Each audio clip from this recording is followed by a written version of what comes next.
Hey everybody, it's Sam. So today I'm going to talk to you about roses and show you how to make a wild rose elixir. So roses have been cultivated for thousands of years as food and medicine. And this particular type of rose, Multiflora Rose, is invasive to this area in New York.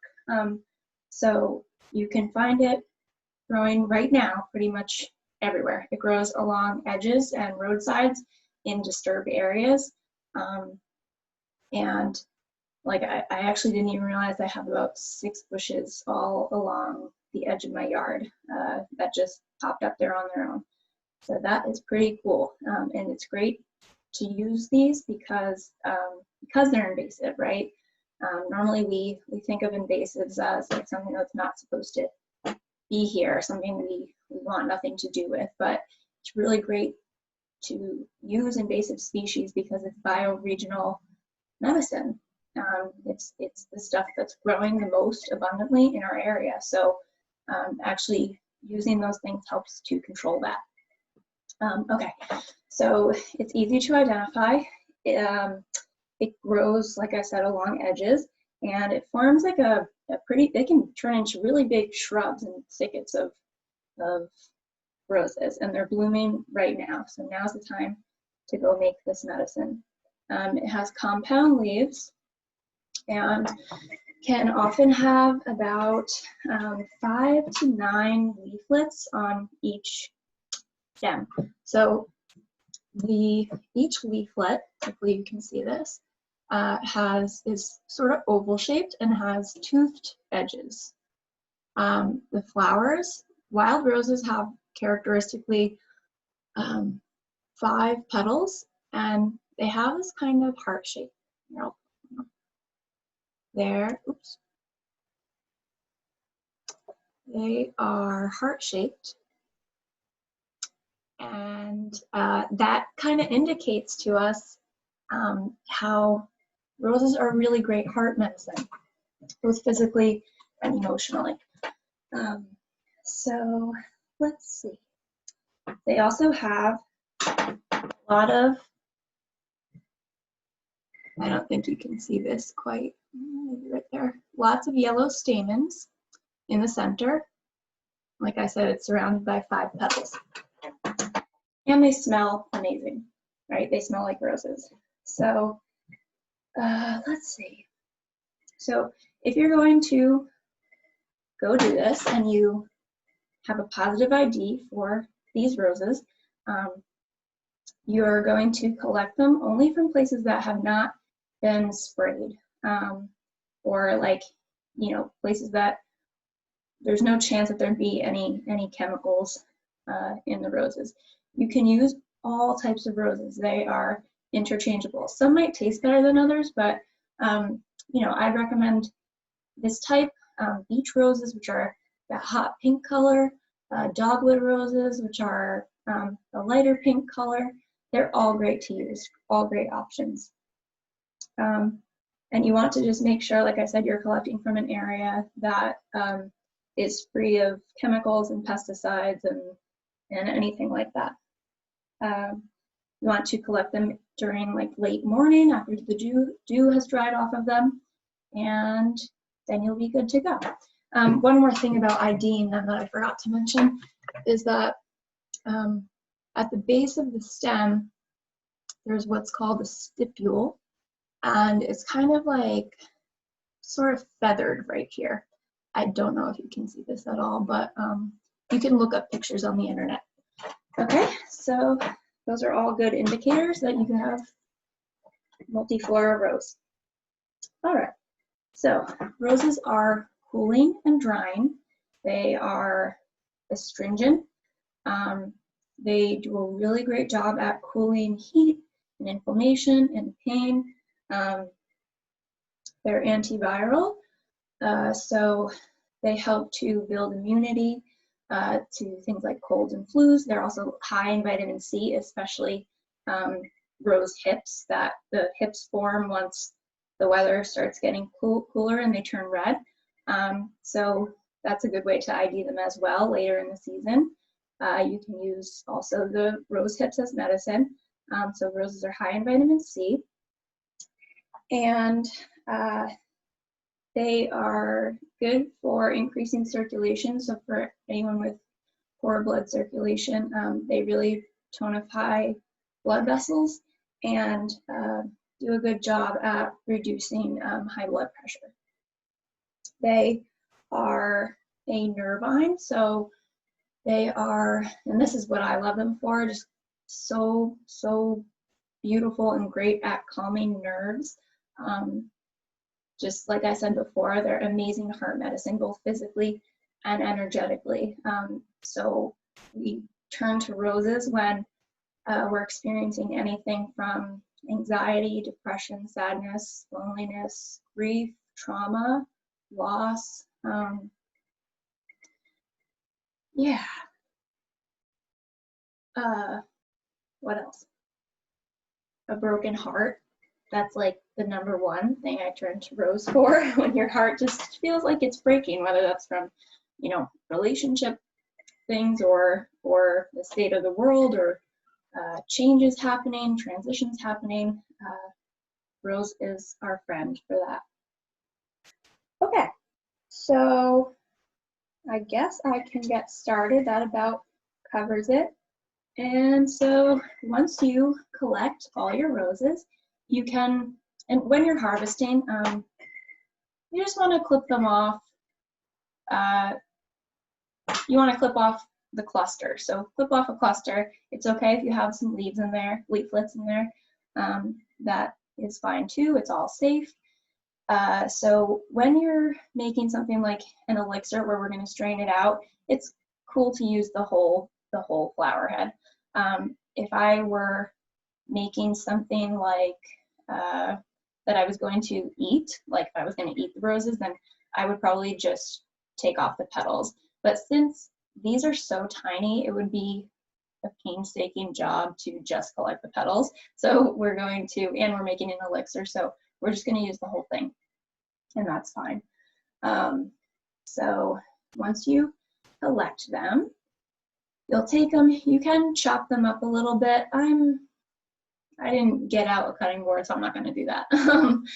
And roses are so delicate, you really don't need to. The only reason we chop things usually is to increase the surface area for when they're macerating in the jar. So you'll collect your roses, and I might kind of like pick them off a little bit of the stem so they're not really crowded in there.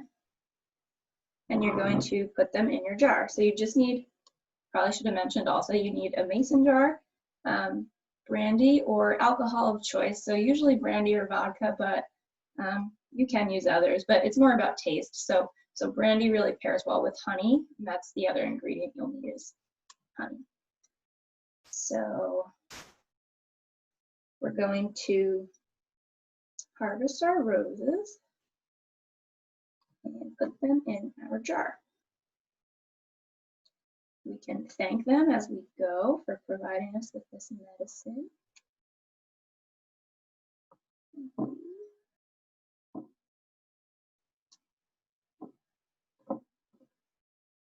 You don't need to jam them down or anything. You can just kind of push it a little bit and loosely pack the jar.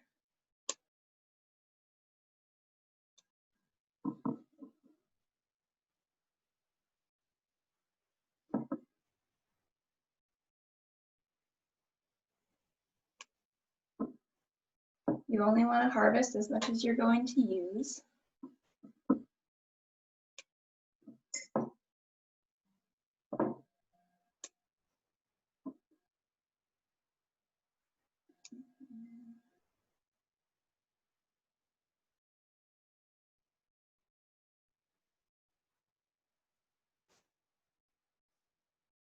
Thought I saw a bug.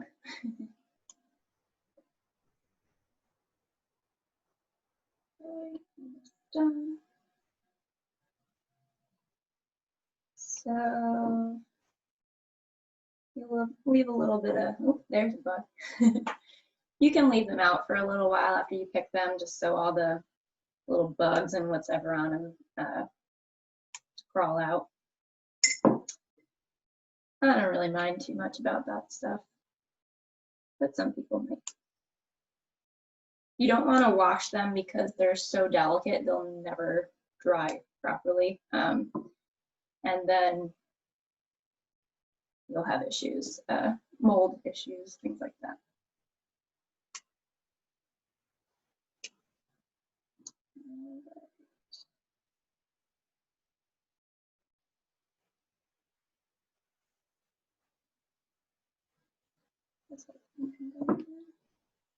Wow, I picked the perfect amount. That was lucky. I was worried I did too much. Straight petals. All right. So once we have our roses in our jar, we will take our brandy or vodka. You want to use something that's pretty high proof, so 80 proof and up, 80 or 100 proof, really. So here's my brandy, and I'm just going to fill it up. You can, there's no exact science to it, you know, you can, using this method, you can just do it a third of the way, halfway, 3/4 of the way, and then do the rest with honey. Really depends on taste. So I'm going to do it about 3/4 of the way with alcohol and 1/4 with honey. Maybe 2/3 alcohol, 1/3 honey.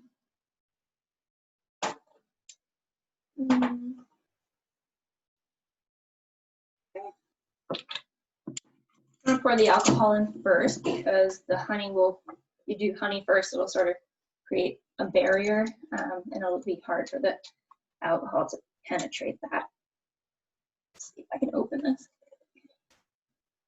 All right, so it's about 2/3 full, and I'll fill the rest with honey.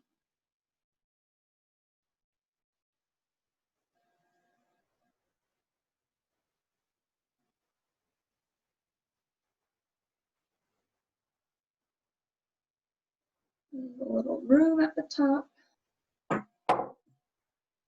And then I'm going to just cap it. If you are using a metal lid, you can put a piece of parchment paper underneath the lid so that it doesn't rust.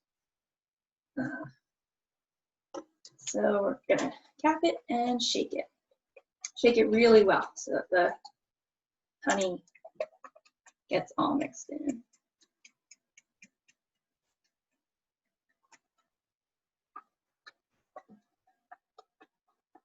So we're gonna want to put this in a dark, warm place because of the honey content. We'll put it in a dark, warm place. So I think something like on top of the fridge works well. If you do that, then it can sit for 6 to 8 weeks to infuse. And then if you don't have a dark, warm place, you don't want it to be hot, but you know, warm is good. You don't have a dark, warm place, you can put it in a dark, cool place, but it will have to sit a little bit longer. So I think more like 3 months as opposed to 1.5 months. All right, that should be good. It's exciting. Okay, so once it sits for the allotted period of time, and if you put it on top of the fridge, you can put a towel over it so that it's dark or something like that. And once it's sat for the appropriate amount of time, you'll take it out and strain it.